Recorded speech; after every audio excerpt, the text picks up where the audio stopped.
बम का ध्यान रखते हैं कि ये कहीं इधर उधर ना हो जाए।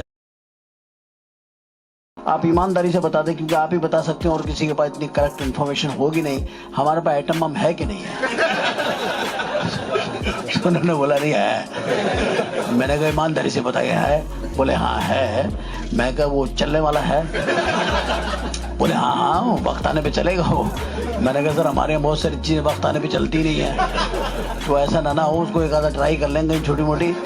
बोले नहीं ट्राई नहीं कर सकते, वायलेशन हो जाती है, लेकिन ये है कि हमारे पास है। मैंने कहा सर फिर क्या बात है कि हाँ हमसे कोई डर भी नहीं रहा है। हमसे कोई डर ही नहीं रहा, ये क्या प्रॉब्लम है? तो भाई हमसे डरो तो सही, हम ही डरे बैठे।